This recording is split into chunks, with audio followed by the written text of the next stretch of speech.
Okay.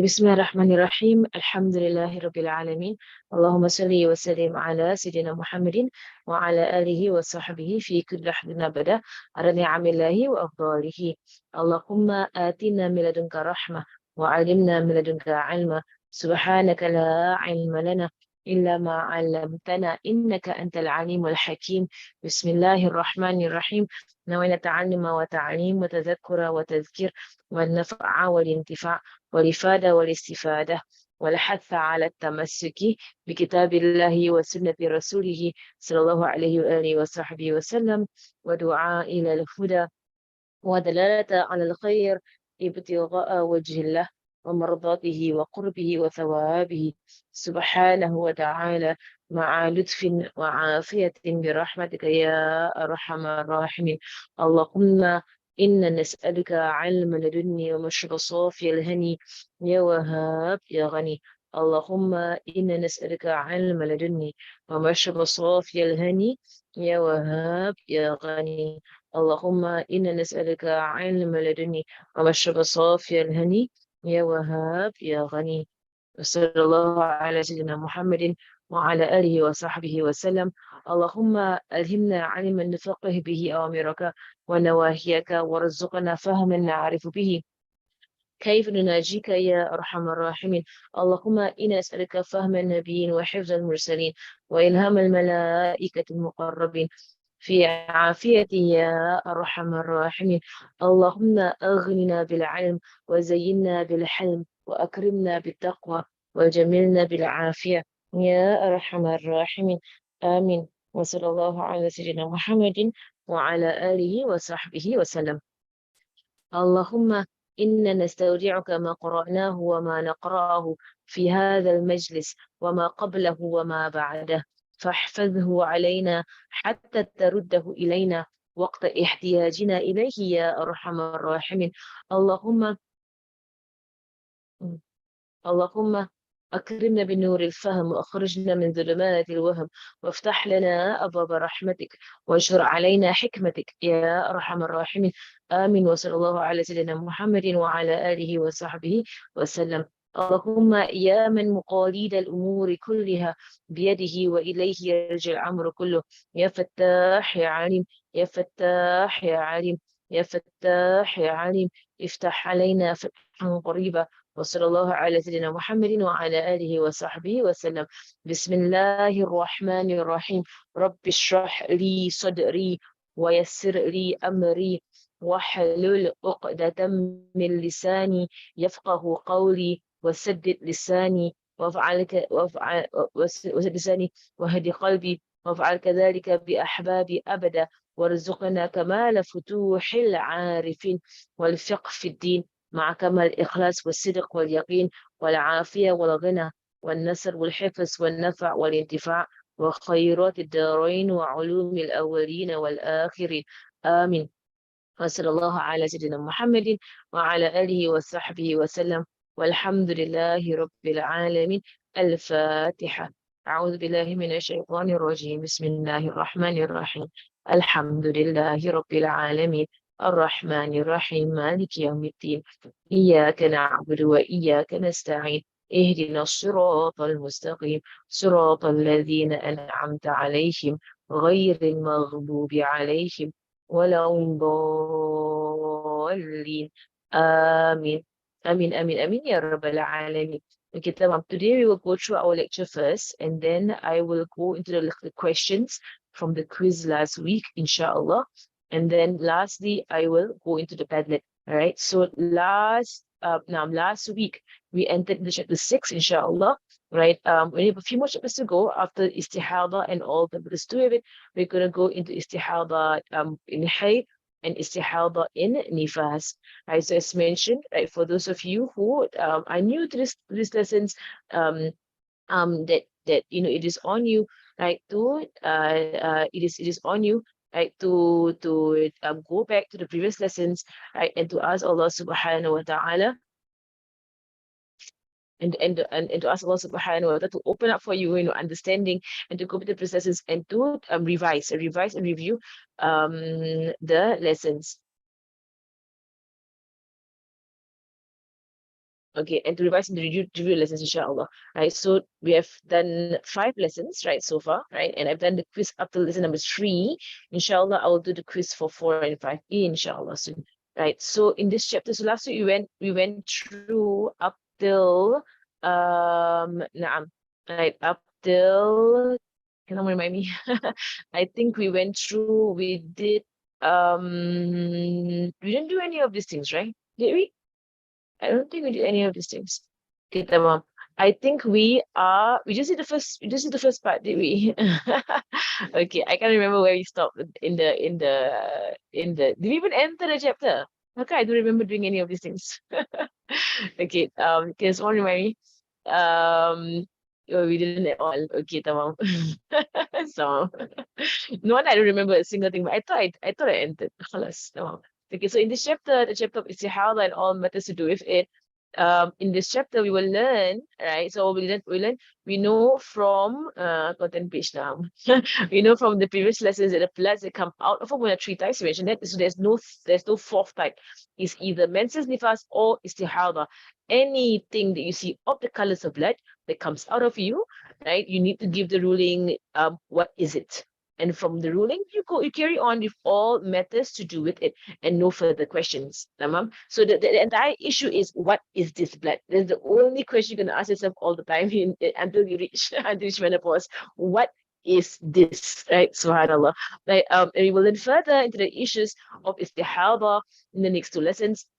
So so a refresher. Last week you spoke about the 5 different ways in which istihadhah can happen to a person, right? So the first way is the blood comes before the age of puberty, right? And last week I had a commentary on more and more girls I know around me, amongst my students, children and daughters, that they're getting blood or brown discharge at the age of 8 or even 7.5. That's very young, right? For the womb to begin to produce blood or brown discharge, and that is only I can only think of, that is really our diet, and it's really a matter of eating all these hormonized chickens. It's really the chickens, it's really the chickens, right? We're eating too much junk food from KFC, McDonald's. This kind of chickens are given growth hormone, right? So growth hormone to make them grow faster, and our children are eating these hormones, are consuming these hormones and making them grow faster. And we have like 7-year-olds, 8-year-olds that already grow breasts. Right? Why? Because too much consumption of like really bad chicken, right? And also sausages, hot dogs, burgers, nuggets. Mashallah, one thing I really appreciate about my mother, right? From a very young age, for us in our house, from a very young age, my mother, she removed all of these, kinds of foods from our house, and she will make her own. Right, so till today, mashallah, she would grind she'll buy chicken from kampung, from the village, kampung chickens. She'll buy kampung chickens. She try to get those that are least hormonized as possible in Singapore.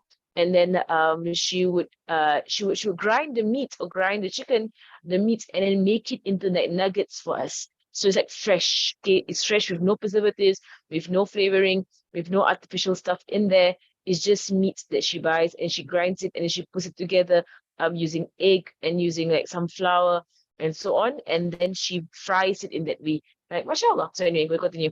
Get not on nutrition, but just like an intiba, right? Just like something to for you to take note, right? That you might be serving your children really unhealthy food, right? And that's causing the istihadhah, is causing too early blood, is causing too much blood, is causing, because our menses is a natural way of hijama. Do you know that?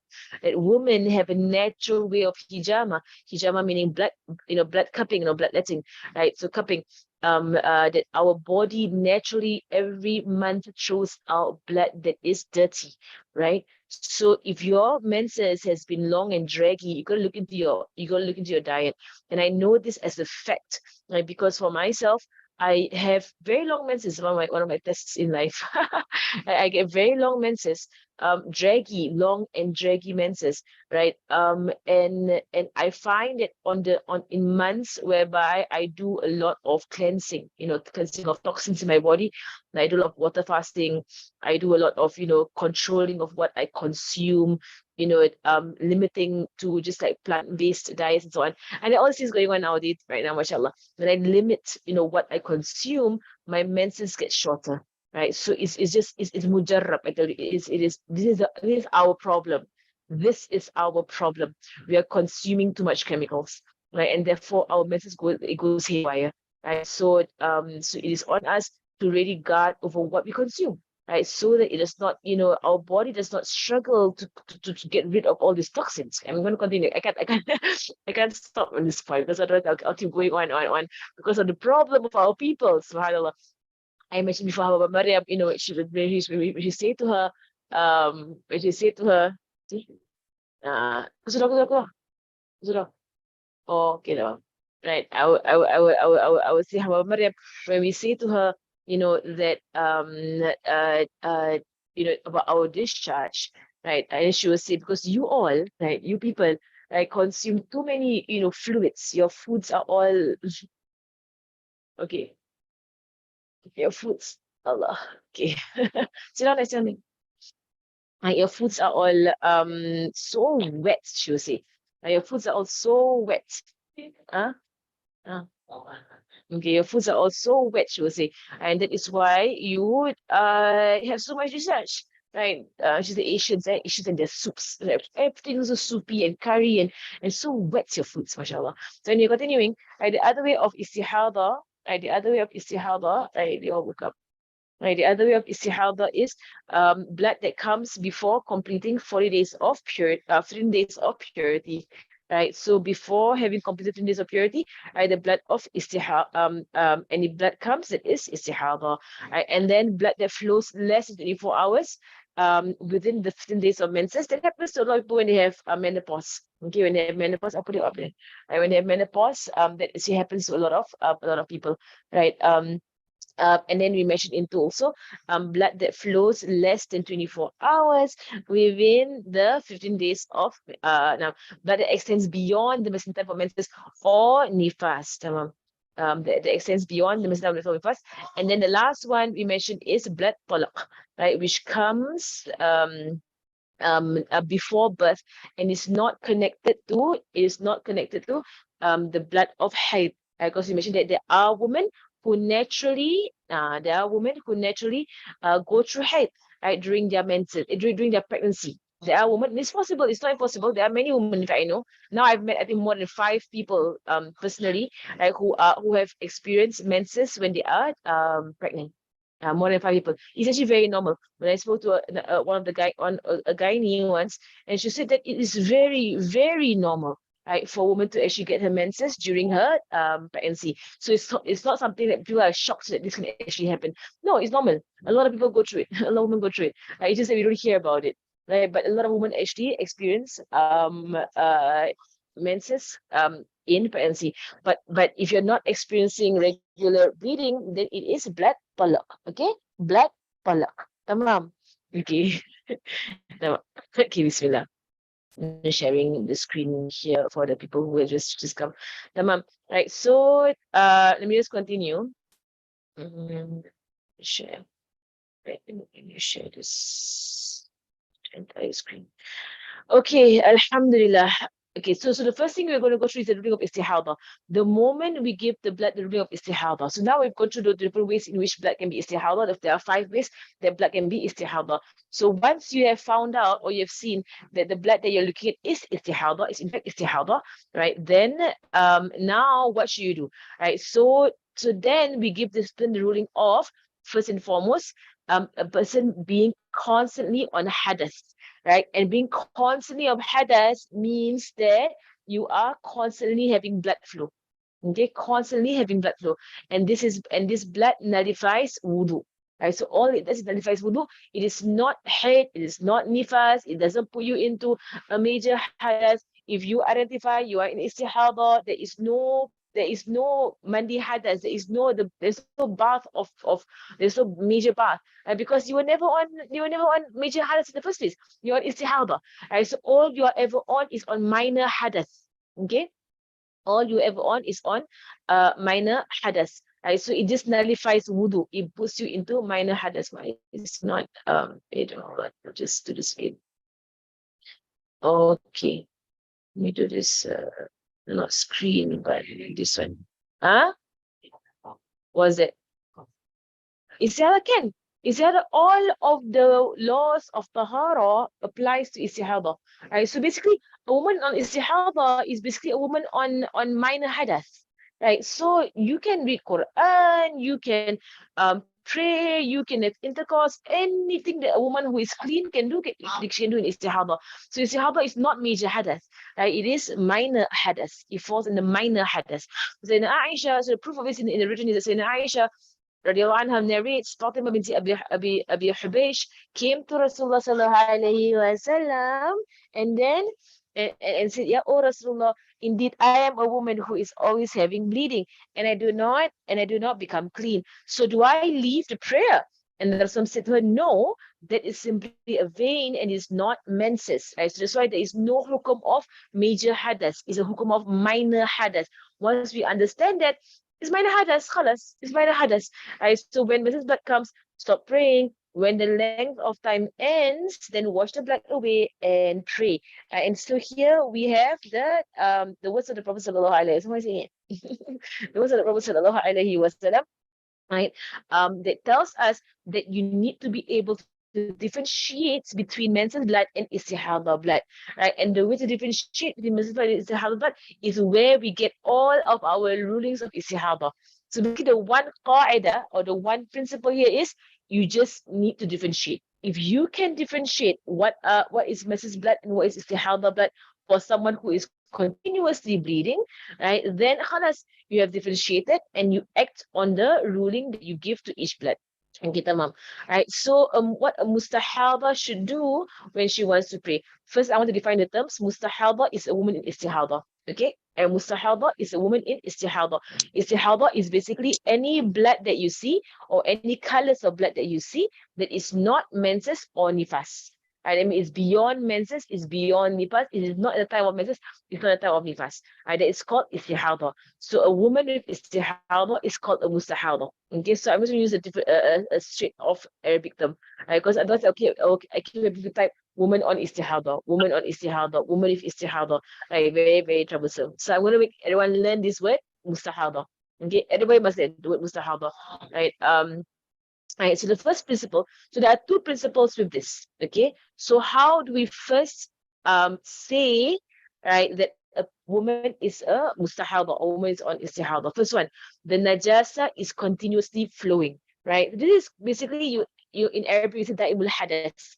It means someone who's continuously on hadath. So either someone who has continuous urine, right? Someone who has continuous gas being let out, someone has continuous, even continuous discharge that is najasa, but continuous is always coming out, right? And here someone is continuous bleeding, right? So continuous bleeding always coming out, right? So it's a continuous flow, okay? Continuous flow of blood, right? And what we will go through here is a form of leeway in the religion, hence there is an urgency in it, meaning that Allah has given us a rukhsa, leeway, right? So it is not something like to be delayed, right? And not something that can carry for a long time, right? It is not, right? So the mustahaba, when they take their wudu to pray, like it is urgency, right? You need to take your istinja, and then do all the they need to do when we go through in the steps coming up, and then do your wudu, and then pray as soon as you can. Because why? It's not a strong tahara. is a weak tahara. Okay, I want to put it. I want to put it here. So, okay, so I want to say here, as a form of living religion, hence is it in it as it is a form of weak, right? Tahara. Okay, it's a form of weak tahara. Now, is it still in the slide? Let me put it back up. Okay, Cepat. okay. So, as you go down, see now. Never mind. I'll put this up. Okay, now I'll bring this up. I bring this up. Okay, tamam. Okay. Okay. So now, so the steps of someone who has given themselves the ruling that they actually is in istihadhah. So first and foremost was the ruling, you are continuously bleeding. Okay, later on, I will speak about the situation of a woman who is not continuously bleeding. She is not on istihadhah, and she has to act as a person on tahara, right, and do her wudu properly, right? So the one who is, that means the blood doesn't stop. It just keeps flowing, flowing, flowing, or you cannot, you're not confident that you can perform the full prayer without it coming out. You're not confident. So the first step is to wash your privates of any traces of blood. And first thing is to do a full istinja, right? A full istinja of your privates. And then on I'll show a diagram, right, of as to how much of your privates that you should be doing istinja of. Unfortunately, in teaching so much fiqh, year after year, I find that so many women are not doing proper istinja. La hawla wa la quwwata illa billah, what's going on? So many women are not doing proper istinja. And maybe from the time you were young until the time you were old, no one actually said to you about how do you istinja. So I put it all in my primary school books. Ensure that these girls are doing proper istinja, right? Because so many women, they're very neglectful of their najasa, right? And that's why, there's like smells on their underwear and so on, like they're neglectful, right? And there's najasa, and you pray, it's not sah. Your prayer is not sah. Right. So the first thing is to do istinja. Later on, I will show a diagram, right? To stuff cotton into her privates. So this cotton can be, in our zaman, tampon. It can be a tampon, right? Or a menstrual cup.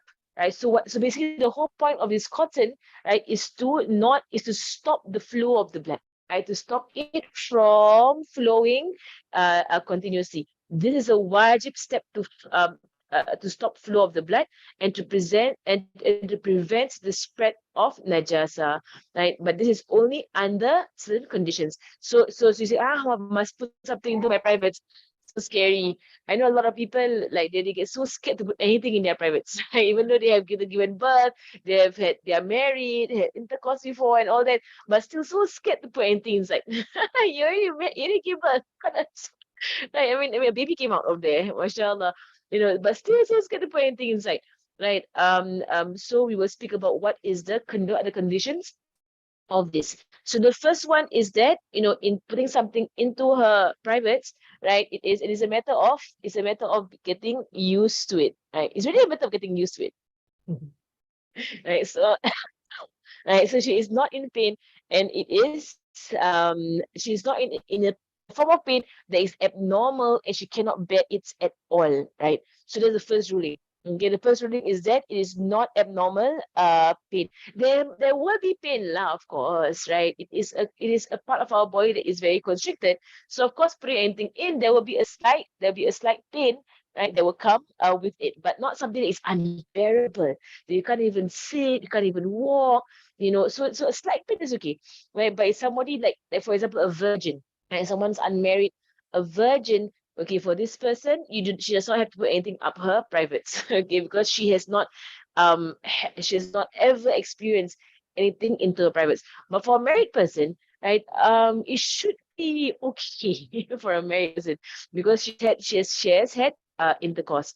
Now, right, second ruling is that she is not fasting. So the one who is fasting cannot put anything into their private, because it will nullify their fast, it will break their fast. So if she is fasting, then she cannot stuff any cotton into the privates in the daytime of Ramadan. Okay, or even in the daytime of Ramadan, she's fasting, but nighttime, yes, right? Daytime, no, right? The same thing with doing istinja. So you do istinja, you use the flat part of your fingers, not the tip of your finger, but the flat part of your fingers, to just run it over your privates. but you don't put the tip of your finger into your privates to do istinja. You don't, right? Why? Because they will nullify your fast. Right? So use the flat part of your hand, of your palm, the palm of your fingers against palm of your fingers, the front part of your fingers. I'll draw a diagram in a while. Right. And then number 3, if there is a need for it. Need meaning that the flow is so much. She needs to put something up. But if it's a really minimal flow, then putting some padding is good enough. Okay. So there's a need for it. If there is no need, doesn't have to have any cotton up her privates.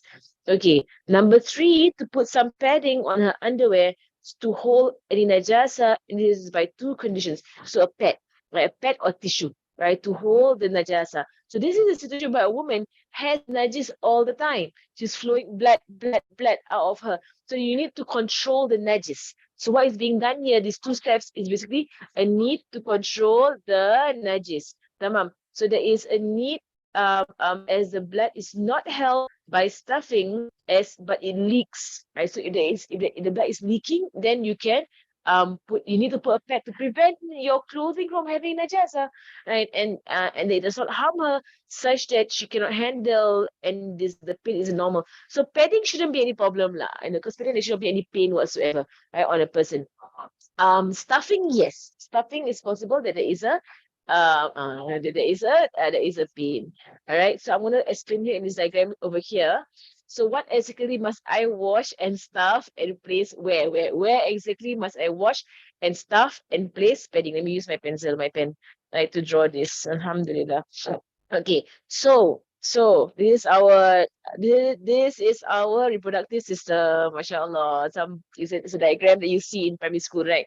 You learn sexual education primary school, you know this diagram very well, right? So now, okay, now, right, just a reminder, all questions on the Padlet, okay, not on the chat.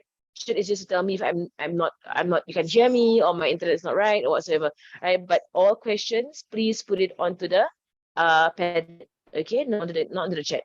All right.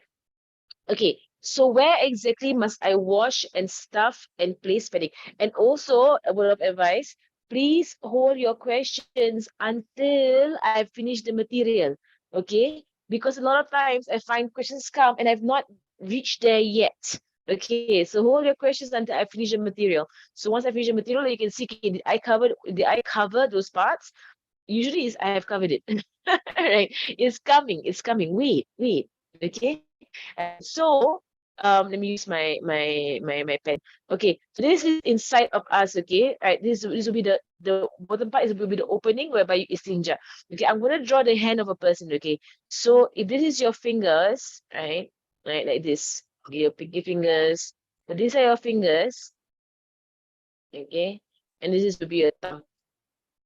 All right, so the hand of a sian.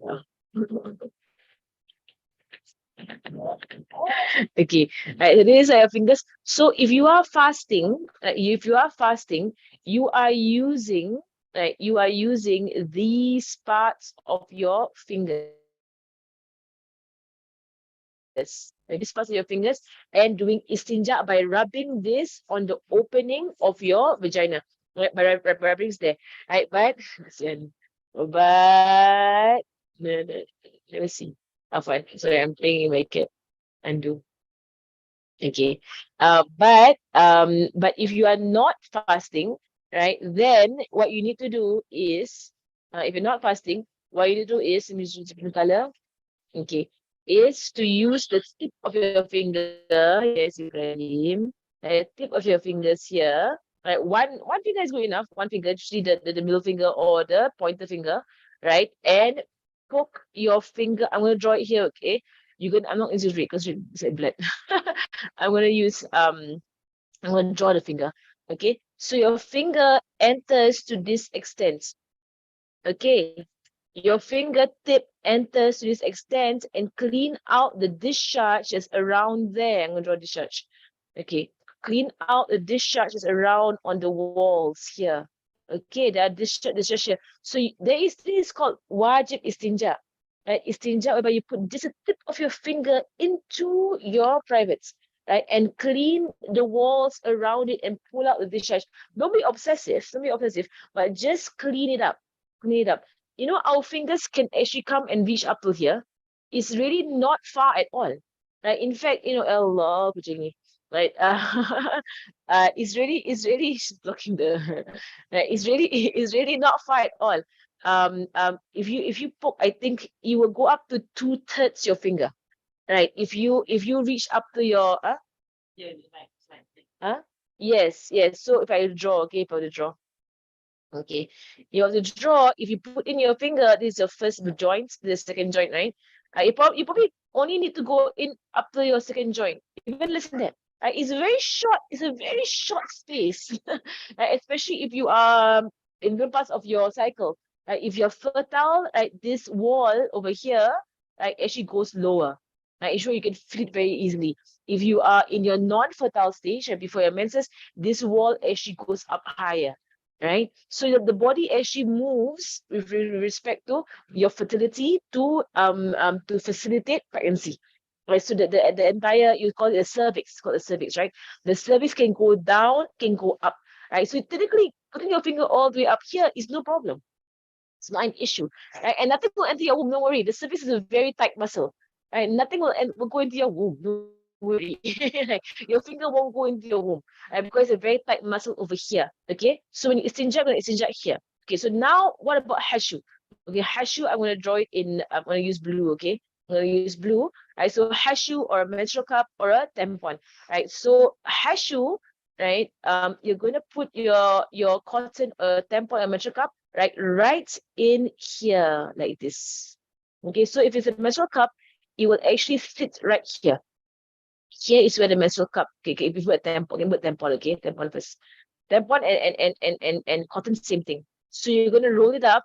You're gonna roll it up, and it has to come in here and it has to sit and block. Right, the whole point of it is to sit and block. You can only do this with a cotton piece of cotton. Don't try doing this with a tissue. Tissue will hurt like you wouldn't imagine. Okay, tissue is very painful. Tampon is okay. Cotton, yes, it's okay. Okay, a menstrual cup, right? Menstrual cup, usually, okay, this is how a menstrual cup looks like. Okay, it's like this. It's in silicone, right? It has like this. It does this thing, and it has a stem at the end of it. All right. So a menstrual cup is silicone. You can always fold it. It is foldable. So when it's folded, it does this. Right? You fold it in on itself. Right? It's just how I personally use a menstrual cup all the time. Right. So you fold it in on itself, right? And this is small enough to insert, right, into your privates, into your vagina. Right. So the menstrual cup, when it comes in, then it will open up itself inside. And what it does is that, let me use a dark blue for a menstrual cup, is that it sits at the opening. It actually sits here. It sits at the opening, like, of the privates. Of a cervix, it sits here. Which is why it's very foolproof, because any discharge from the womb, any blood from the womb, will all be kept by the cup. The cup will I'll put red, okay? Right, the cup or the discharge will all be kept by the I actually want to play my right, will all be kept by the right, it will all be kept by the cup. Right, so the menstrual cup actually is really quite kind of foolproof of holding things in. Okay, so but if you're not using a menstrual cup, you're using a cotton or using a tampon, then there's a possibility of there having leakage. Right, so then you put a pad, you put a pad or a liner here. Okay, I hope people are clear with this. Tamam, if you can, right, if you can, right, it's it's not hard. Come on, people, come on.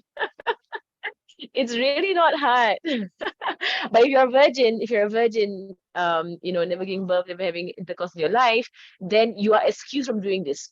You are actually excused from doing this. You just put a pad. I just put a pad or put a liner. Okay, but those who have had intercourse, those who have given birth, right, all kinds of things will come out of you. Right, you should be able to do this. I do this very easily every month. It's normal. You should be able. It should be expanded down there. But I do know people who give birth, their cervix goes very low, that a menstrual cup can't even fit. Because it's too short of a space. And for those who give birth a lot, right? The cervix actually goes very low up to here, when you try putting the muscle cup is sticking out, half of it is sticking out. Right? They can't actually fit it in because of birth. Right? Because of birth. And then I know of someone who because they give birth a lot, the muscle cup really falls out. During the day it falls out. I was like, falling out, it never happened to me. Then she was like, because you never given birth. Right? So it never comes happened to me. Right? So for those who, if you can learn to use a menstrual cup, it's so convenient, and it's I'm not gonna promote it, but it's so economical. You don't spend any money at all. You don't put a cat on my telecom. Halil. Don't put a cat on my telecom. Najis Najis fur. Okay. Um Really, I have not bought that, I think, for like the really 6 years. Almost 6 years. Almost 6 years. Save so much money. Now you buy one cup and you just use that cup. Khalas. And then you don't throw away anything, you throw it down the toilet bowl. It's so easy. It's so convenient. But I don't know, but people get scared of it. Okay, so anyway, I'm gonna continue. I'm gonna say everything. Okay. Just see. Right. So can we just do padding and not stuffing? First question, as I mentioned, it's coming. Okay, people. So maybe it'd be good if you can just read the notes first, right? You know if it's coming. Okay, can I just do padding and not stuffing? Answer is yes. Yes. Yes, you can. If it's enough to stop the bleeding, yes, you can. Okay, we're not going to force you to stuff yourself, right? You can just do padding. Right. Okay, that's number 4. After you have done the istinja, you have done the hashu meaning stuffing, you have done the ta'asub, which is padding. Right now you perform wudu. Right, so after stuffing and padding, if you find something too hard, then just do padding. Okay. Now you perform wudu. And again, this is for the one who is only on continuous bleeding. And I'm going to speak about later on about someone who is not continuously bleeding. Okay, so for wudu, the wudu can only be done after the coming in of the prayer. It is the only part that needs to be done after the coming of prayer. But it must be done immediately after istinja, stuffing, and padding. Immediately. So if you, for some reason, enter the toilet before adhan, and you istinja and you stuff and you pad, right? And then if you're very sure already adhan and then you do your wudu, khalas, it is sah. Right? But if you're going to wait around, hang around for the adhan, then not sah. You must do the whole thing all over again. Okay, right? So to perform wudu after coming of prayer, and she is not allowed to do wudu before the prayer time because it's called tahara darura. Right, because it is like a serious case of tahara, like a very, like you have no other choice, right, but to do this tahara in this way, right, because you have continuous bleeding, right? And it's also called in a weak tahara. It cannot be carried. You cannot hold it for so long. Okay, so all these tests must be done continuously, continuously. Hence, one must rush to stuff the privates after istinja, and then rush to put padding, and then rush to do wudu, and immediately pray. We'll talk about certain things that can allow you to not pray immediately. There are a few situations, okay, of whereby not praying immediately is okay. Okay, so she is not allowed to delay. So the mustahab, so she's not allowed to delay the prayer except for matters of the prayer. Right? So she's not allowed to delay the prayer except for matters of the prayer. What counts as matters of the prayer? First thing, covering her aura, of course, putting on the prayer garment. Second thing, waiting for jama'ah, yes. Right? So she can wait for jama'ah. But for the one on istihadhah and the mustahadhah, if you know the jama'ah is not coming anytime soon, don't go and do all these things first. Wait. Right? And it could be that you can tell people, you all do it first, I'll be the last to make my wudu. So let everyone do their wudu first. Everyone do their, get ready for the prayers first. Then you're the last person to get ready for the prayer. That is better. So you don't prolong the state. Okay? Right? But if let's say you already did your istinja and your padding and your stuffing and you did your wudu and you're gonna pray by yourself. Right? And you're about to pray, and then somebody comes in the room. And that person, can pray with you. So you can wait for the jama'ah. You can wait for the jama'ah. It's not fish, right? And you can wait for the jama'ah. Right? So respond to the muazzin. Yes, if there's a muazzin is happening, you can respond to the adhan and then pray. You can respond to the iqamah and then pray. You can perform the iqamah and then pray. And you can do any sunnah rawatib qabliya before you do your fard. So you don't have to do fard. You don't have to do fard immediately, right? But you can do rawatib qabliyah. You can do rawatib qabliyah, right? So if she does other things that delays the prayer, it would break the permission, okay? Because the niyyah, and I'll go to the niyyah inshallah in a while, is istibahata fard salah.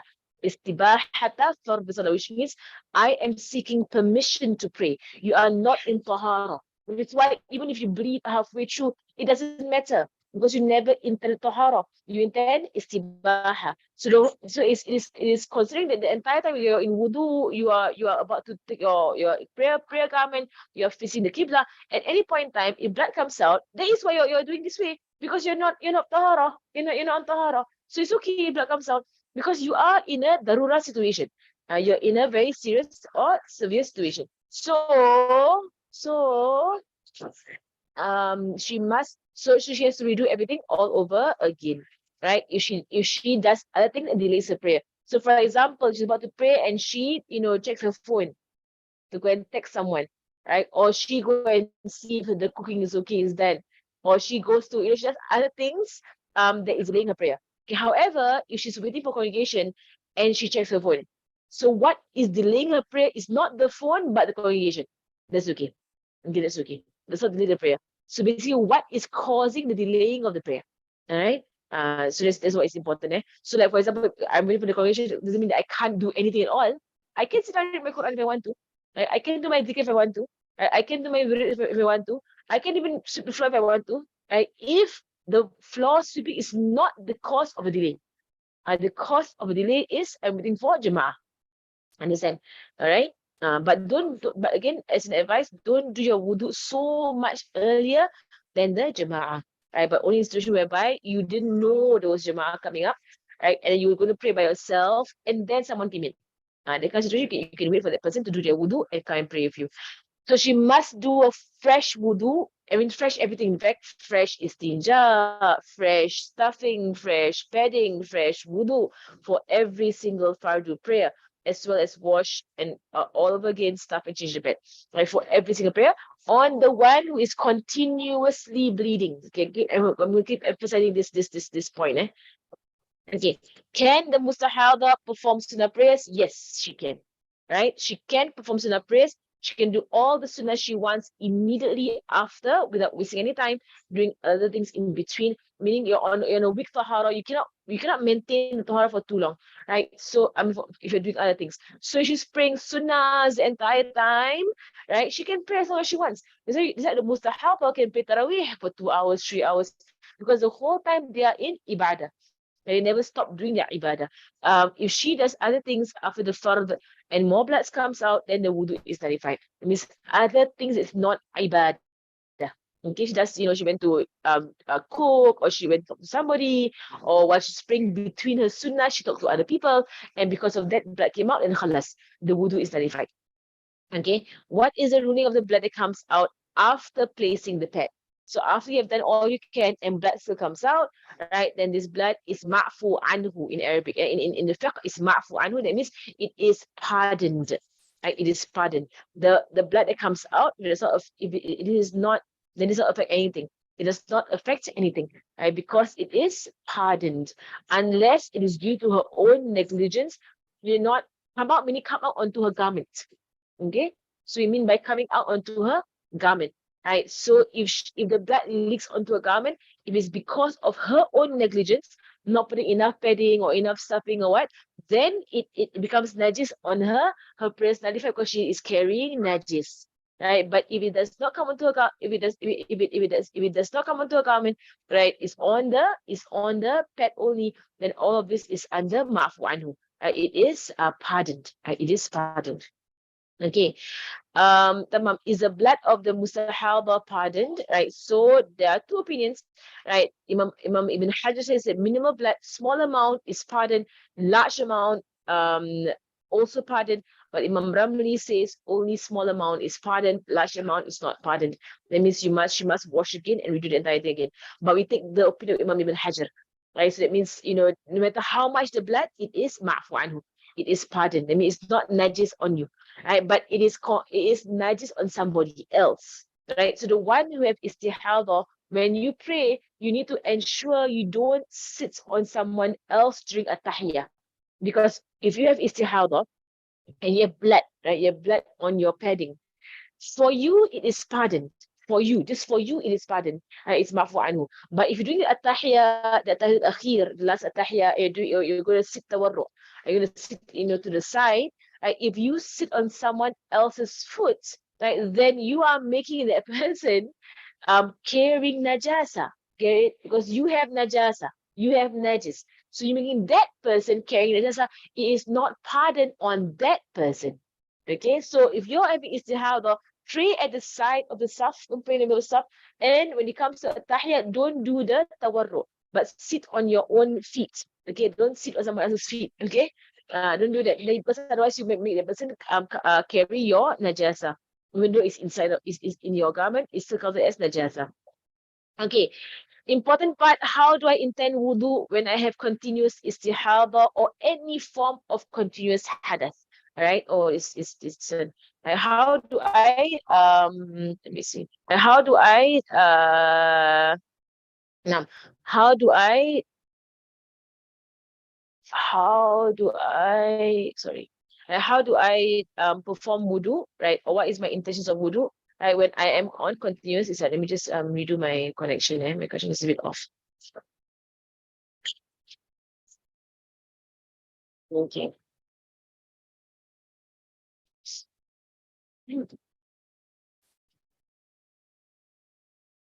Nah, Khalil, nengok kuih yang okay, balik kita selagi kita kita.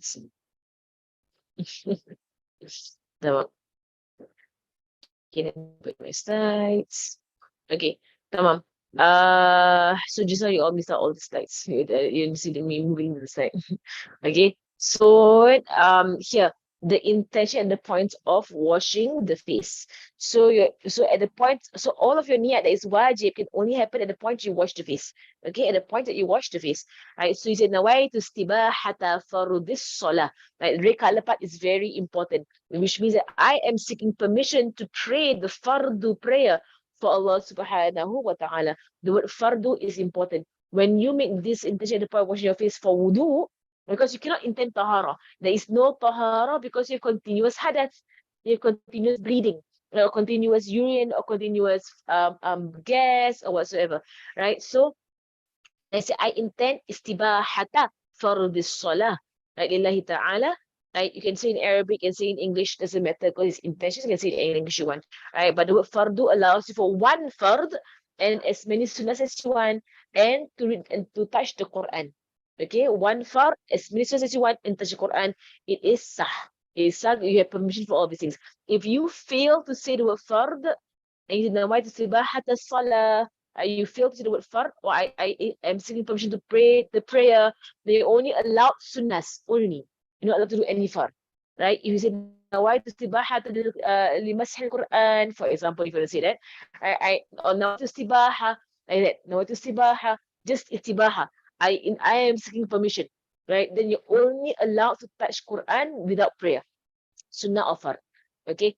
If you say I have to do two fards because I'm traveling, so I'm doing jama', so I'm doing jama' ta'khir, jama' taqdeem, I'm doing two fards.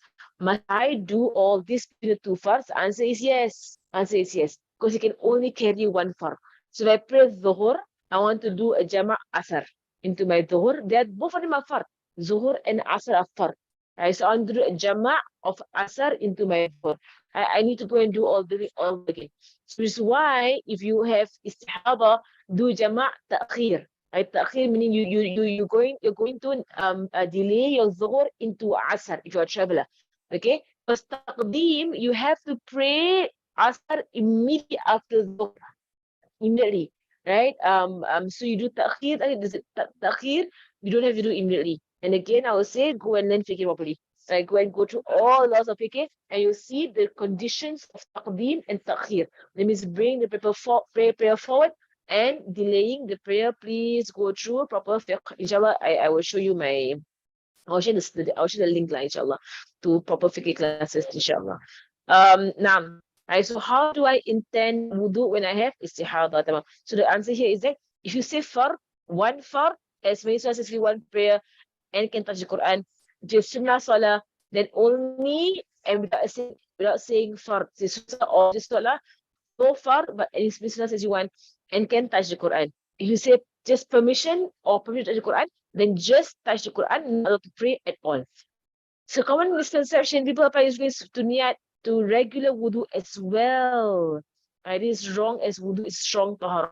In a sense, what I mean here is that there are people in our community who misunderstand, and they think that when I perform wudu, wudu is a strong tahara. You perform wudu, you can do anything you want with wudu. Whatever that allows you wudu, you can do. Right? So people think that if I took this wudu to the Quran, then I must do wudu again to pray. No such thing. There is no such thing. Right? If I say it is, I had this question so many times when I was it's not working. I had this question so many times, right? When I was when I was teaching in Masjid Khalid, right? That it is normal. It's a common misconception. I even met someone that I was about to pray this person, and she was like, "Oh wait," and she was reading the Quran. She was reading the Quran, holding the Musaf, reading the Quran. Then I said, "Okay, want to pray Zuhur?" And she said, "You can wait. I have to do my wudu again." And she was saying that while holding the Musaf. I was staring at her. I was saying, "Why must she do wudu again?" And I said, you don't have wudu. You're holding the mushaf. And she was like, no, no, I have wudu. But the wudu I took is for reading Quran. And I said to her, are you on istihadhah? Is this istihadhah? She said, no, normal wudu. Right. And then I was like, what then why must you do it again? Right? Because the wudu is only for Quran. There's no such thing. Only for weak tahara of istibahah. Istibahah happens with tayammum, it happens with continuous hadath, so all forms of istibahah. Right? Only for this kind of weak tahara, right, that you need to do your wudu again. Right? If the wudu is not done with correct intentions. Right? But however, if okay, however, if you you know no matter what your intentions, right? No matter what you say for wudu, whether you say fardu salah, you say salah, you say tahara, you say raful hadas, I repeat my hadas, doesn't matter. You're allowed to do whatever you want with that wudu. Okay, so for example, that day I was at my, last year lah, at Masjid Khalid, and then one of the students came up. I was, and then one of the students came up to the teacher actually, because it was the fiqh teacher, and the student asked, I took wudu for duha, then now is adhan dhuhr. So can I just pray this wudu, or must I take wudu again for dhuhr? And then I just said to her, just pray that wudu. It's not even sunnah for you to do tajdeed. It's even sunnah for you to renew your wudu. Why? Because it's only sunnah to renew wudu if you have used that wudu for a fard. So she only used that wudu for a sunnah, duha. Right? So for example, if I prayed Maghrib, right? And I want to pray Isha, I still have wudu. There is a sunnah of doing wudu again for every fardu prayer. Sunnah. Not wajib, but sunnah. But if I have not used that wudu for a wajib, there is no sunnah for me to do wudu again, to do wudu on top of wudu. It's only to do wudu on top of wudu if you have done that, you have done a fardu with that wudu. Okay? Right. So she only did duha with her wudu. So I said to her, pray. If she had taken wudu again, it's makruh. Not even sunnah, but it's makruh. Why? Wasting water. There is no need to do a wudu again. Okay? Right. So don't apply this to regular wudu. This ruling is only for weak wudu, which is for those in continuous hadath, continuous istihadhah, right? Or for tayammum. Tayammum also the same ruling, right? It's very weak tahara. Okay. Now, right. So if the mustahadha is keep freezing, right? If the mustahadha, never mind. If the mustahadha takes wudu first, right? Takes wudu, then finds that her bleeding has ended, right? So she takes wudu, then she finds that her bleeding has ended, whether it was after doing wudu or while doing wudu or while praying. If the example to redo her wudu with the issue of tahara or lifting minor hadas and the prayer minor hadas and the prayer, then she must. Sometimes it's not enough, she can go ahead and pray. Okay, basically this entire part, to explain this entire part, Allahumma salli ala Muhammad. To explain the entire part, right? It is there. Uh, let me just this. Okay. To explain the entire part is that if someone in doing their istijah and then did the right, doing the hashu, doing the stuffing, and then doing the padding, if she finds that after doing all of that, or while doing that, the bleeding actually stops. There is no more bleeding. She finds that. All right. Then, if there is enough time for her to redo her wudu and intend tahara, not istibaha, but tahara, the prayer, then she must do it. She must. Because istibaha is only for the situation of someone having continuous bleeding, right? So if someone has like a bit of discharge, brown discharge, and it doesn't come out all the time, and you know from the time you istinja to the time you take a wudu and pray, high chances nothing comes out. High chances. Then you are not allowed to take istibaha. Not allowed. You must take tahara for prayer when you do your wudu. Understand it? Must be tahara for the prayer. Right? So let me just do this. Okay. Right. It must be tahara for the prayer. Right. So but however the time is not enough for her to redo the entire thing, then she can go ahead and pray in this way. Okay. Now, okay, just a few more slides. So question. If it is her norm that the blood might come back after it stops flowing, can she simply pray with the wudu of istibaha every time it stops, or must she redo it and say tahara, intent tahara? So now it's a matter of the niyat of istibaha and tahara. The answer, if it is her norm, that the blood comes back after it cuts off. I mean, she knows she's not confident that she can get through the entire prayer without the blood coming back. She's not confident of that, right? She knows it's gonna come back soon. Right? It will come back, every few seconds. Or confirm when she ruku or sujud, it will come back. Right. If she knows this, or someone trustworthy of experience, with doctor, someone of experience tells her that the blood will come back, then she can begin to pray with the wudu of istibaha. That means with the intention for permission. Remember, this wudu is a weak wudu, and it's only in darura situation, in a dire situation, in a desperate situation, then you take the wudu of istibaha. But otherwise, if you can maintain your cleanliness, you must intend tahara. Okay, that means you're being clean. Right? It's because that is a default in our religion. The default ruling is tahara. If she finds after her prayer that nothing came out, so for example, she's like, okay, you know what? I saw that the blood had ended, right? I saw that the blood had ended, and so I saw that the blood had ended, right? And so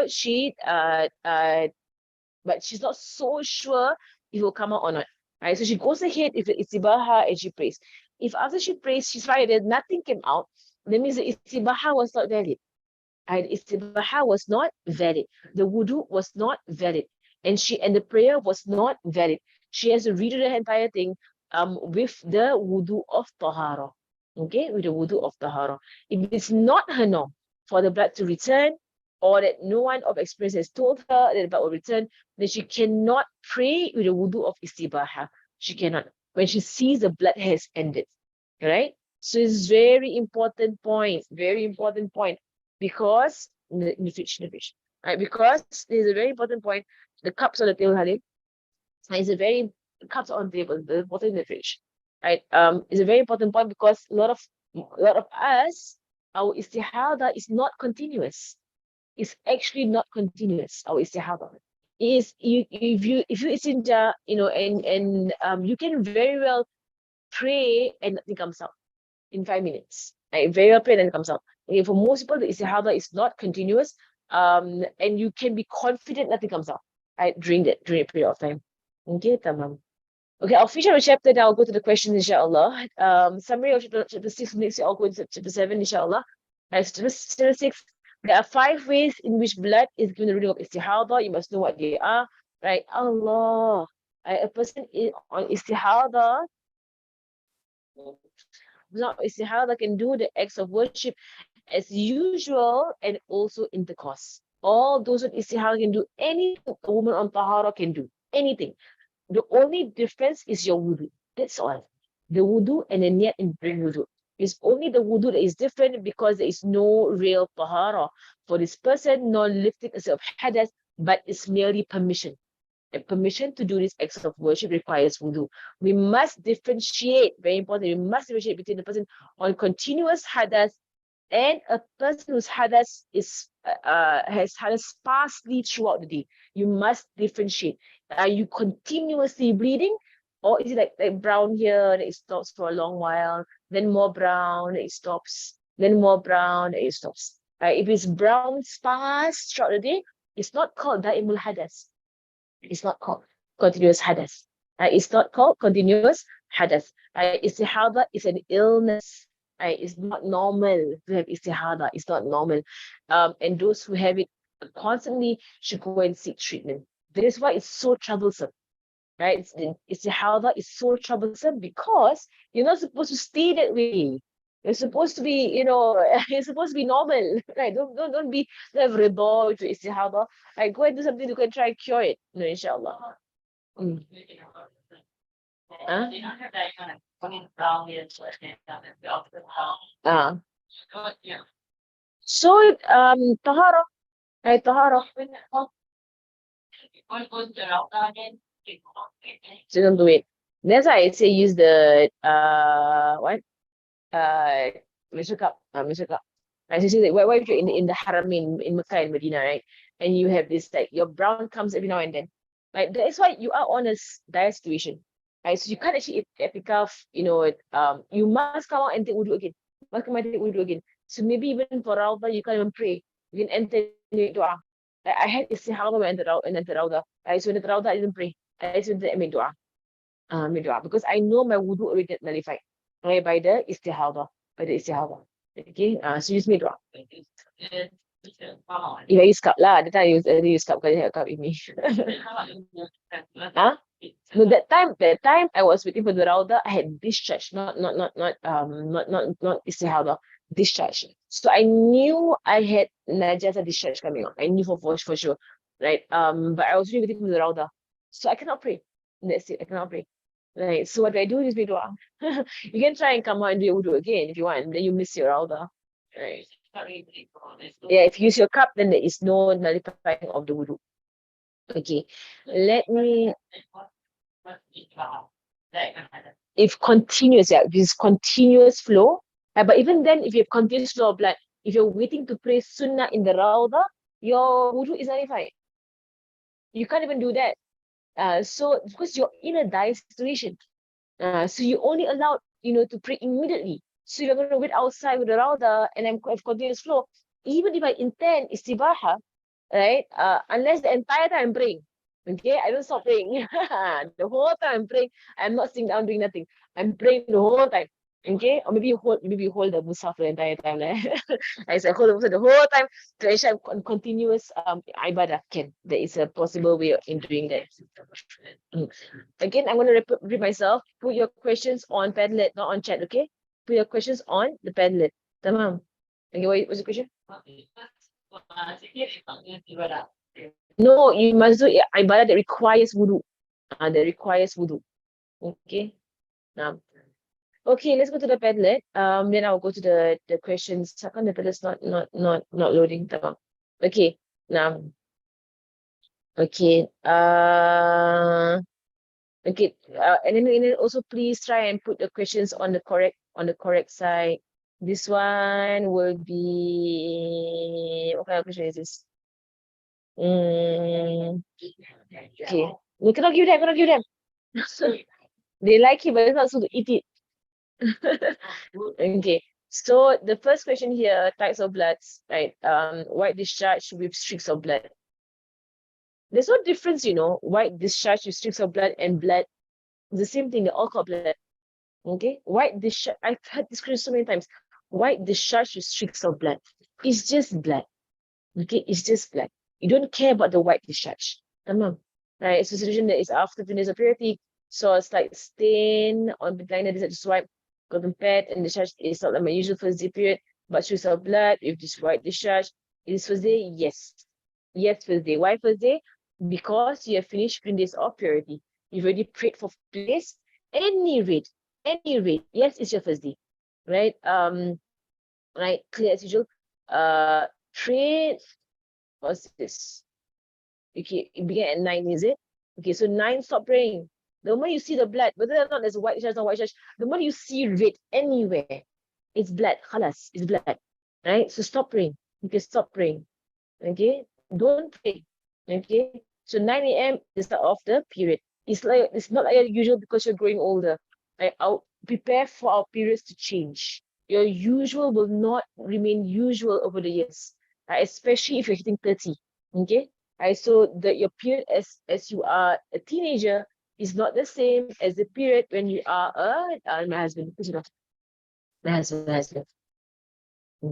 Okay, okay.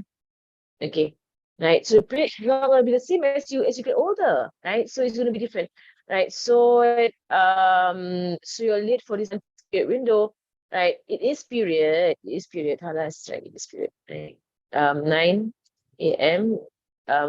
Blood streaks is the start of period. Okay, right? There's no doubt there. All right. Okay. But please put your questions on the correct. Why is it come on? On the correct window, okay? All right. So this one is I think this one is not under here. This one you put it under uh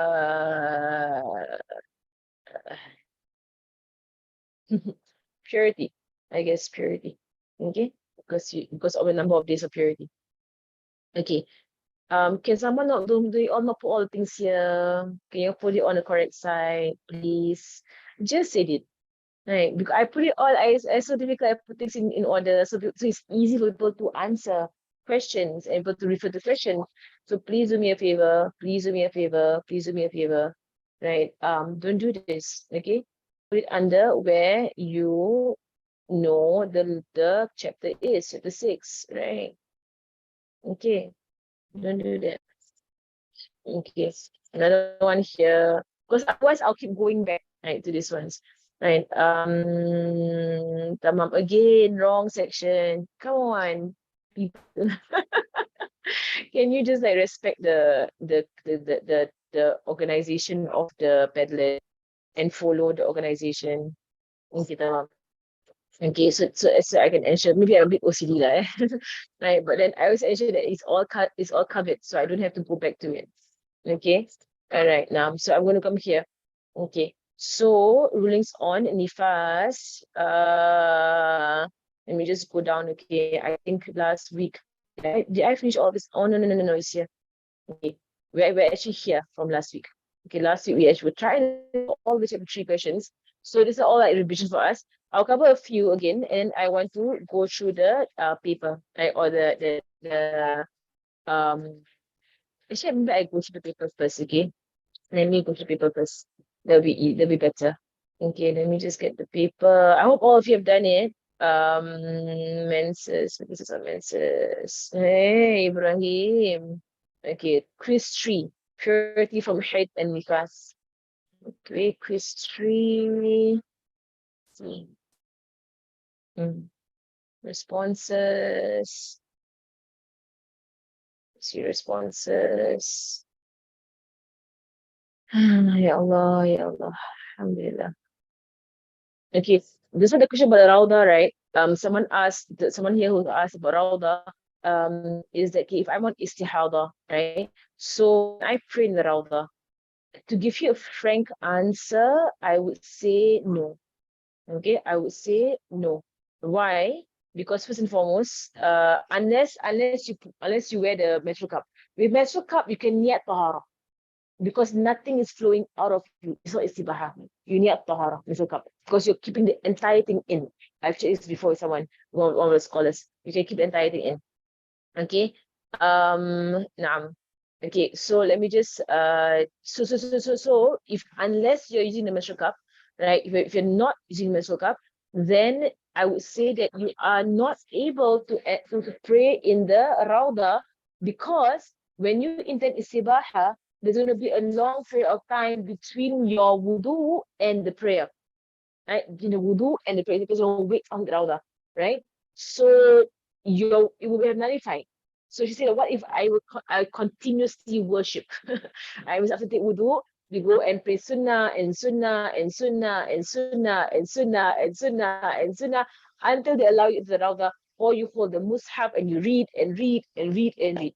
Okay, that is possible because you're on continuous ibadah, right? Then you can pray in the rawdah thereafter. Right? However, if at any point in time or waiting for the rawdah, you know your wudu has nullified, right? It has happened to me before.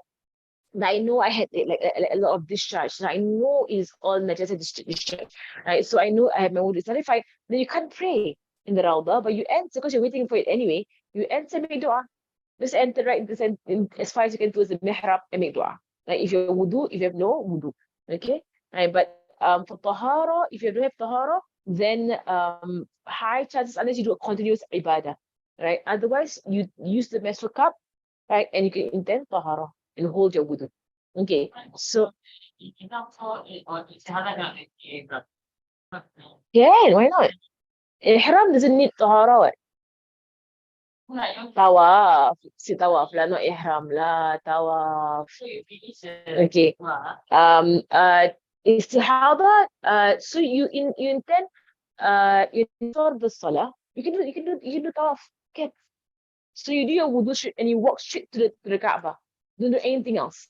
Because walking to the Kaaba is part of the wanting to make tawaf. Tawaf requires wudu, right? So if you're istihadhah, you do your wudu, wherever you do your wudu, then you walk to the Kaaba. The whole thing is okay, right? And then because you're not waiting around. Rawdah, you're waiting around. And Rawdah is not fard, it's not a wajib.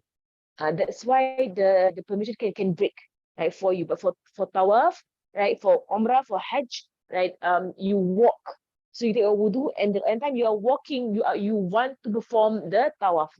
There's someone walking from the toilet to the prayer. It's okay. I mean, can do tawaf the entire time. If you're fully doing the entire time when you're doing tawaf, it's okay because you're still within the permission. You still have permission to go and tawaf. So that's clear. So here, I'm just going to take the questions here. Alhamdulillah, majority of you got the questions all correct. Most of it correct. So at 2 p.m. on 5th of June, Salma saw some light brown streaks, clear white discharge. So the white discharge is all distraction. Don't look at the white discharge, right? Brown is there. Share records and the 9 a.m. 31st of May, right? So has it been 15 days since her message ended? Yes. So what's the meaning of the brown places? So the one who asked the question just now, you should have done the exam paper. Do the quiz. The quiz right here. Okay. So yes, it is menses. She must stop praying and fasting and Quran not reciting Quran immediately, correct? Okay. So at 6 a.m. at the 31st of May, Ruqayah saw dark red blood in abundance flowing out of her in the bathroom when she was praying Fajr. She was experiencing cramps and all the signs, and the full-blown signs. When she checked her records, right, her previous menses at 9 a.m. on the 16th of May. If she counts some more, let me show you how to count, okay? I hope you can see this. Let me just do a share. Let me share screen. Okay. Let me show you how to count. Can you all see my calendar appearing here? Can people online see the calendar? Can you all see the calendar? You can, like you're here. Right? People online can you see the calendar. I will show you how to count. Right? I show you how to count. Okay. So can you all see the calendar? It's like, okay, alhamdulillah. Okay. So 15th June, right? Right? 31st May. Let's count. Okay. 31st May is here. Okay. 9 a.m. it ended, right? Okay. So you're gonna go down, right? 6th of June is 7 days. 13th of June is 14 days. Okay. 15th day is the 14th of June, which means that 15th of June clear. Colors clear. It's clear of the 15th day. So for example, right, if I want to ensure 15 days, it's 2 exact weeks plus 1 day. Okay? 2 exact weeks plus 1 day. All right? No. This one was Wednesday, is it? Sorry. 31st, Wednesday. 9 a.m. on Wednesday. So 9 a.m. on 7th of June 9 a.m. on the 14th of June, 9 a.m. on the 15th of June is the 15th day. Understand? All right. So it ended on 9 a.m. on the 31st of May. Understand? 9 a.m. on 31st of May. 7 days to 9 a.m. exactly on the 7th of June. 7 more days exactly to 9 a.m. on the 14th of June. One more day to make it 15 days. All right. And then now you have at 9 a.m. she's finished fully 15 days. Anything that comes after 9 a.m. is menses. So is it menses? Yes, because it was at 2 p.m. Understand? This person over here, let's see, okay, 6 a.m. on the 31st of May. 6 a.m. Okay, she saw blood. All right. Okay, let her go backwards. Okay, backwards. So she saw her records that on the 16th of May on 9 a.m. Okay, 16th of May, 9 a.m. Right? So let's count, okay? So 7 days up to here, right? 9 a.m., 7 days. She goes further down, another more 7 days up to here, 9 a.m. on the 30th, right? Let's see. Okay. Let me count them only. Okay, yes, correct. 15, so 14 days for now. One more day to make it 15. Okay, 31st. So she finishes the 15 days at 9 a.m. Only at 9 a.m. So when she saw the blood at 6 a.m., she's not in menses yet, she must pray subuh. Even if full flow.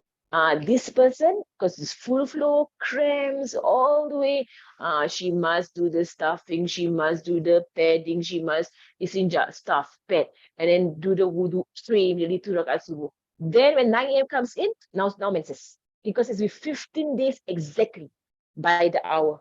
Okay, so by the hour, by the minute, exactly. Right, so subuh is subuh on her? Yes, subuh is on her. Okay, it is not menses. It is not menses. So even though it's heavy in all the signs, it came to early. Right? Even though people say it's completed 15 days of prayer, no, she has not completed 15 days of prayer because she ended at 9 a.m. This is 6 a.m. So she has to be exact. Right? So the answer is not menses because she has not completed 15 days of prayer to the hour. Understand? Understand? So she has to perform all the things of istihadhah, right? And perform subuh. So this woman, probably she's on continuous hadas, like continuous bleeding, because it's the beginning of a menses actually. But because she's not finished the 15 times 24 hours of prayer, she's not finished. Understand? Okay. Alhamdulillah. I hope this makes it very clear to people how do we count. Okay, how do we count our 15 days? Tamam. So when I see like 10 of you out of 28 who took the test, 10 of you got it wrong. Okay. Batul had not menses for 2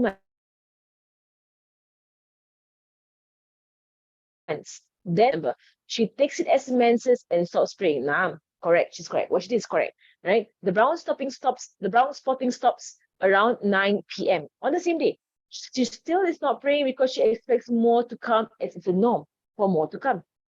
In the morning, she sees white discharge. There's no sign of cramps nor menses. What can she do? She has a choice. So you can put more than one answer. Right? She actually has a choice at this point. Okay. So the choice is that, okay, if she thinks that nothing more is going to come out, if she thinks nothing, Halil, uh, okay.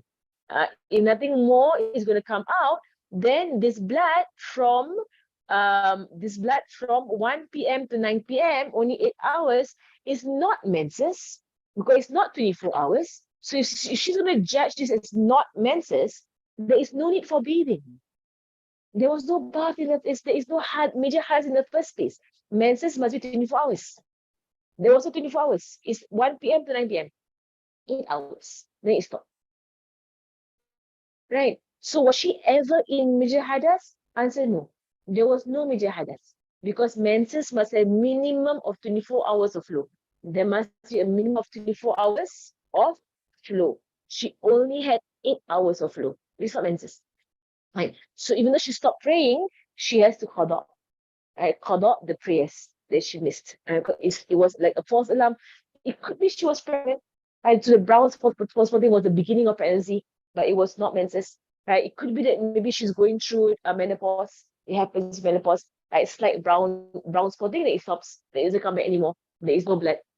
It's possible. It's all not menses. So the first way she can say is, okay, it was not menses, false alarm or something else, right? She can rule the brown to be non-menses because it's not 24 hours, right?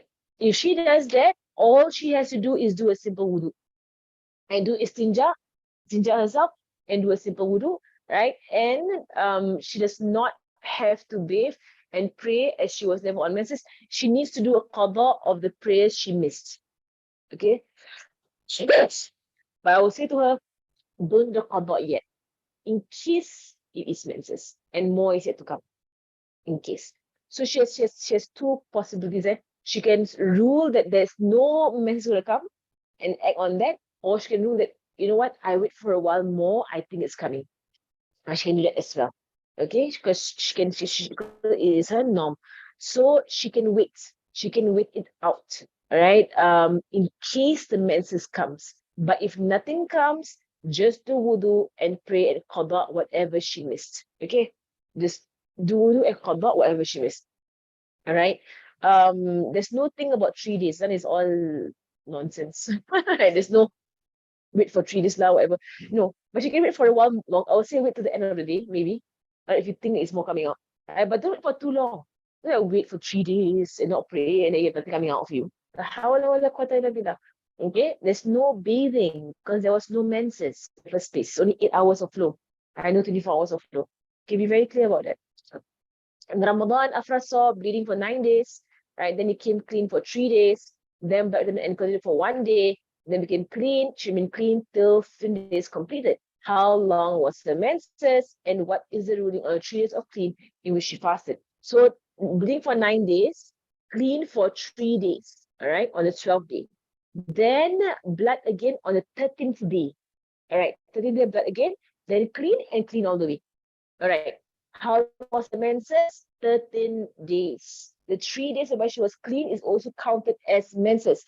The fasting is not valid. She must go and count out the fasting that she did on those 3 days. Okay.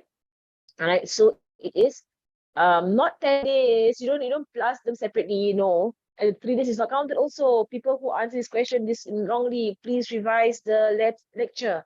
Like go back to the lesson that I did on this. Must go back to all the first few lessons, all of it. Right, and revise. Like her menses was 13 days altogether, but since she bathed on day 9 and fasted in purity, are the fasts counted? No, they are not. She's allowed to do this, yes, because she acted on what is apparent. She saw clean, she bathed, she fasted. When blood came back, now all the days in between is all menses days, right? So even though it's not sin for her to do that, and she shouldn't do that because she's acting on what is apparent. Right? It's not counted. It's not counted. Right? She must qada those days of fasting. Understand? Okay. Az-Zahra has already had 10 days of menses. She saw some light brown spotting at 5 a.m. in the morning. Spotting came out during the night, did not pray, Subuh went to work, 2 p.m. came home, checked, saw liner completely dry. What should she do? Okay, so Zahra had 10 days of menses. All right. At 5 a.m. in the morning, she saw spotting. Okay. This brown spotting was dry spotting. Come out in the night. So she acted on the apparent. She's still on menses, cannot bathe yet because brown spotting still on menses. Still, she's on the 10th day lah. On the 10th day, okay, on the 10th day. So she saw brown and at 5 a.m. on the 10th day. It came out in the night. So she ruled it as, I'm still on menses. It's not white. I'm still on menses. So she went to work, came back at 2 p.m. She checked, but she saw her liner dry. Did not check her inside. That's the key there. Okay, just because your pen liner is dry does not mean you're clean. It could be that on the inside there's some more. So you must always, either use your finger, pull out some discharge and see the color of discharge, or use a cotton bud and just swipe the inside and see the color of what is inside. So what should she do? She should not assume that she's clean. She cannot assume that she's clean, and she must check the color of the discharge inside her vagina. If it's white, then she's clean. And she should bathe and call out the subuh because she was clean from before subuh. right? Because the last time she saw herself was at subuh time, right? If it's not white, then she is on her menses. So all the others are all wrong. Okay, so you can't just check the liner. You must check the inside, right? You can't just check the liner. You must check the inside, right? But you must. But if she finds that she is clean, then she must call out the subuh, because that means she was clean from 5 a.m.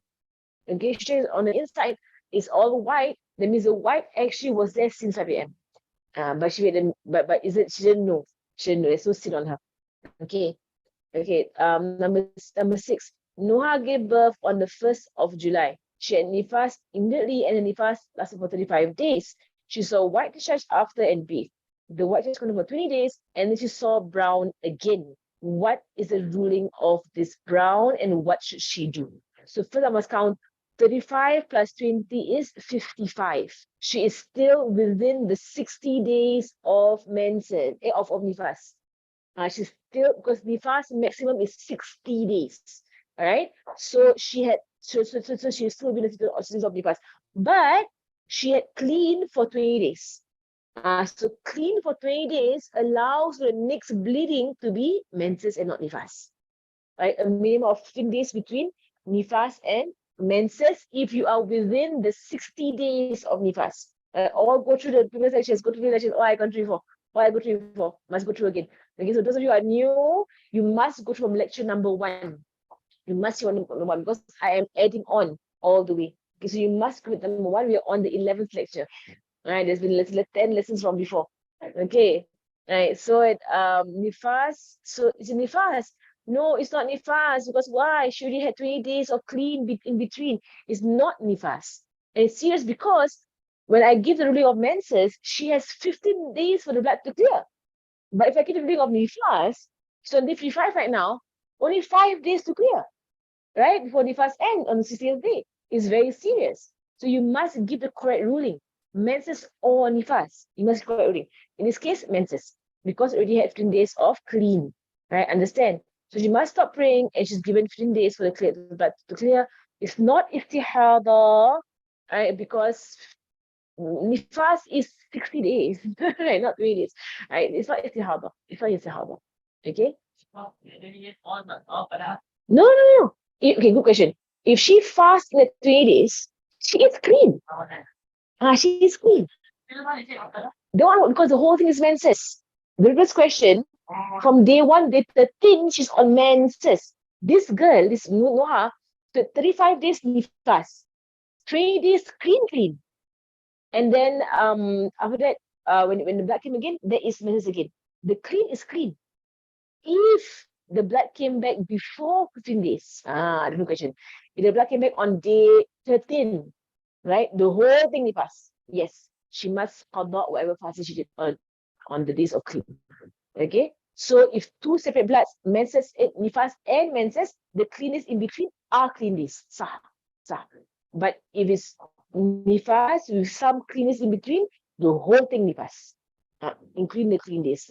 It's also nifas. Tamam. Good question. Okay, it's 9 o'clock. I have not finished the questions. Let me just do very quickly, okay? Aisha has been having a regular menses in the pregnancy, so she's having menses in pregnancy. On the 10th day of menses, she labor gave birth, and had fresh blood to do nifas. Right, the nifas continued till the 18th of December. She saw white discharge thereafter, and she bathed. On 20th of December, she saw brown spotting again. What is the doing of this, and what must she do? So basically, the menses before her birth, don't care. Don't care. It doesn't have any effects on nifas ruling, because she was having menses, she went to labor, then she has nifas. Right? The whole time menses become nifas. It's okay. It's okay, no problem. Right, now she's in nifas. Nifas how long? Nifas how long? From the 1st to the 18th. Okay. 1st to the 18th. Right? 9 a.m. and to the 18th. Okay. Then she saw white. 23rd of December, saw brown. So we know it's all, okay, 1st of November to 18th of December. How many days is this? So if you look at our diagram here, 1st of November, right? So that's to November, 3 days, 3 days of November, 30, right? And then to the 18th of December, that means 48 days she has gone by, All right, 48 days has gone by. Correct, 48 days. Okay, and on 23rd of December, 23rd December is still within her 60 days of nifas. It is nifas. Okay, it is nifas because it's still within the 60 days of nifas. I don't care what happened before her birth. The menses all menses, tamam? So it's not menses because she's not past 60 days from the beginning of birth. Okay, birth was on the 1st of November. So I don't care about 10 days before that. So those who answer this one, the first option is wrong. Wrong. Even though there's 40 days of bleeding, but not 60 days of nifas. 60 days of nifas is the ruling, okay? It's not istihadhah. It's not istihadhah. Why would it be istihadhah? Why? It wouldn't be istihadhah, okay? She's in the 60 days, halas. I hope you understand. You still don't understand, you ask the question again. Again, if 3 more questions, I have to go off my class already. Two more, 8 and 9. Now we can do 8 and 9. So she gave birth and Hanifas for 53 days. So period, how some people get wrong? What happened? It's a stress. Right, she saw purity which continued for 10 days and then fresh blood. What is the real of this blood? Okay, 53 days nifas, 10 days purity. It brought her out of the 60 days. Right. Any blood thereafter menses.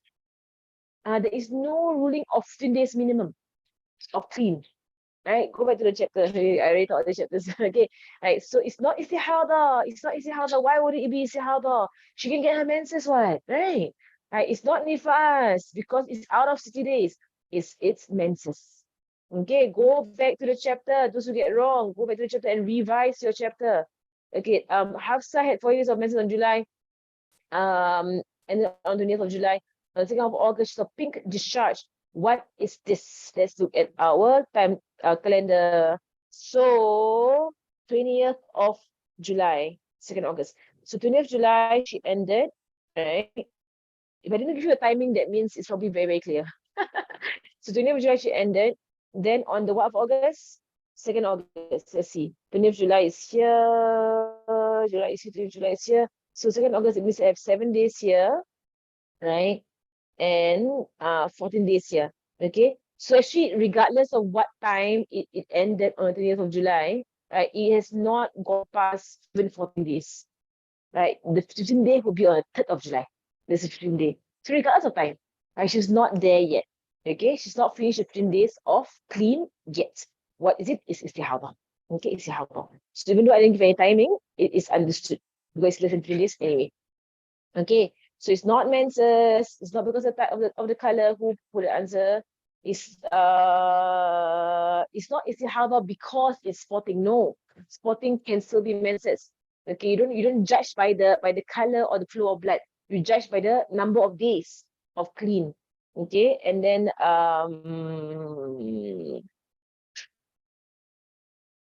menses is connected to the previous bleeding in July. What is this? No. That is confusing. I'm just confusing you all, okay? The fourth option has nothing to do with whatever we spoke about. It's a random option that is to confuse everybody. But this has no ibrah. The fourth one, okay, no ibrah. Okay, there's no point in this part. Okay, it's not connected. Inshallah, we'll stop there for today. I hope people can revise. Please revise. Please revise. Please revise. Okay, next week I will start with the questions. Okay, and please, when you post your questions, please respect the categorization and post your questions under correct category. Okay, please don't confuse me and put them wherever you want to put them. But go by category. Okay, respect the organization, the organizing of questions. نصلي for today وصلى الله على سيدنا محمد وعلى آله وصحبه وسلم والحمد لله رب العالمين. الفاتحة أن الله يرزقنا علما نافعا وعملا خاصا ويسأل المسألة سماء الرحمة الفاتحة. سبحانك اللهم وبحمدك أشهد أن لا إله إلا أنت أستغفرك وأتوب إليك. بسم الله الرحمن الرحيم.